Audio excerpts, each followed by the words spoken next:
Hello guys, മമ്മൂട്ടിയുടെ Dominic. Welcome to Dominic detective agency. എനിക്കാണെങ്കിൽ dance ഒക്കെ ഭയങ്കര ഇഷ്ടമാണ്. നിന്റെ ഈ ഡാൻസ് അല്ല, ഇത് ഭരതനാട്യമാണ്, classical dance. Get ready for your first case with us. Gautham Vasudev Menon വാരണമായരും വിണ്ണത്താണ്ടി വറുവായും ഒക്കെ ചെയ്ത് നമ്മുടെ ഗൗതം വാസുദേവ മേനോൻ നേരെ മലയാളത്തിലോട്ട് വന്ന് മമ്മൂക്കയെ വെച്ച് മമ്മൂക്ക പ്രൊഡക്ഷൻസിൽ വന്ന പടമാണ് ഡൊമിനിക്. ട്രെയിലറിലും ആ പേരിലും തന്നെ ഈ സിനിമയുടെ കഥ ഏകദേശം ഉണ്ട്. ഒരു പേഴ്സ് കളഞ്ഞു പോവുക. ഒരു പ്രൈവറ്റ് ഏജന്റായ ഡിറ്റക്റ്റീവ് ഏജന്റായ മമ്മൂക്കയുടെ കയ്യിലേക്ക് കേസ് അന്വേഷിക്കാനായിട്ട് ഈ പേഴ്സ് എത്തിപ്പെടുകയാണ്.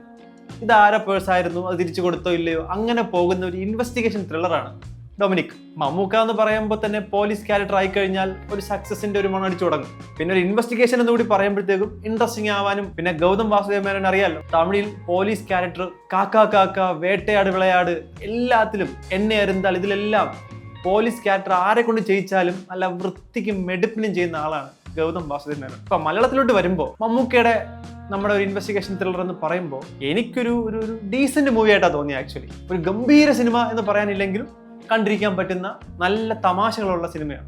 മമ്മൂക്കയെ കൊണ്ട് നല്ല രസമായിട്ട് ഹ്യൂമർ അതിനകത്ത് ചെയ്യിച്ചിട്ടുണ്ട്. ഹ്യൂമറിന് വേണ്ടി ഓരോ സീനുകൾ കുത്തിക്കയറ്റുകയോ അങ്ങനത്തെ പരിപാടിയൊന്നുമില്ല. സിറ്റുവേഷന് മാച്ച് ആവുന്ന രീതിയിലും ഡയലോഗ് കോമഡീസ് ആണ് കൂടുതലും ഉള്ളത്. അപ്പോൾ ഈ നമ്മുടെ കഥ പറഞ്ഞ പോലെ തന്നെ ഒരു മിസ്സിംഗ് പേഴ്സിന്റെ പുറകെ പോകുന്ന മമ്മൂക്കയുടെ കഥാപാത്രം ഒരു പ്രൈവറ്റ് ഡിറ്റക്റ്റീവിന്റെ ഒരു ക്യാരക്ടറാണ് മമ്മൂക്കയ്ക്ക്. കൂടെ നമ്മുടെ ഗോകുൽ സുരേഷുണ്ട്.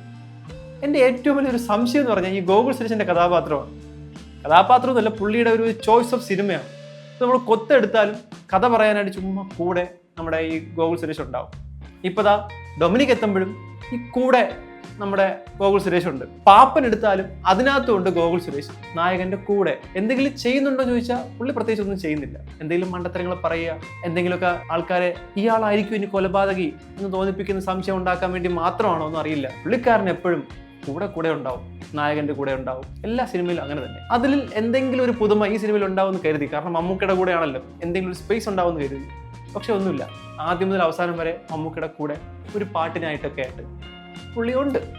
ഇനി ബാക്കി നോക്കുകയാണെങ്കിൽ എപ്പോഴും ഒരു ഇൻവെസ്റ്റിഗേഷൻ സിനിമയിൽ അതിന്റെ വിജയ രഹസ്യം എന്ന് പറഞ്ഞു കഴിഞ്ഞാൽ വില്ലൻ ആരാണെന്ന് അറിയാനുള്ള ഒരു ഭയങ്കര ഒരു ക്യൂരിയോസിറ്റി ഉണ്ടാവണം. നമ്മൾ തേടിപ്പോകുന്ന കാര്യങ്ങൾ ലോജിക്കലായിരിക്കണം, ഭയങ്കര സയന്റിഫിക് ആയിരിക്കണം. ഇവിടെ അങ്ങനെ ഒരു സയന്റിഫിക് ബ്രില്യൻസ് ഒന്നും ഇല്ലെങ്കിൽ പോലും നമുക്ക് ആ ഇൻവെസ്റ്റിഗേഷൻ ഇൻട്രസ്റ്റിംഗ് ആയിരുന്നു, കണ്ടുകൊണ്ടിരിക്കാൻ പറ്റും. കാരണം ഒരു രസമുള്ളൊരു ഇൻവെസ്റ്റിഗേഷൻ ആയിരുന്നു. പക്ഷെ അതിന്റെ ക്ലൈമാക്സിലൂടെ എത്തുമ്പോഴത്തേക്കും എന്തായിരുന്നു ഇതിന്റെ ആ ഒരു ഫൈനൽ ആക്ട് ഉണ്ടാവുമല്ലോ ഒരു സ്ക്രിപ്റ്റിന്, ഒരു ഇൻവെസ്റ്റിഗേഷൻ സിനിമയ്ക്ക് പ്രത്യേകിച്ചും അവസാനത്തെ ഒരു ആക്ട്, അതൊരു ഒരു ഒരു പരിധി ജഡ്ജ് ചെയ്യാൻ പറ്റുന്ന തരത്തിലായി പോയോ എന്ന് എനിക്ക് തോന്നി. പേഴ്സണലി എനിക്ക് അങ്ങനെ തോന്നി.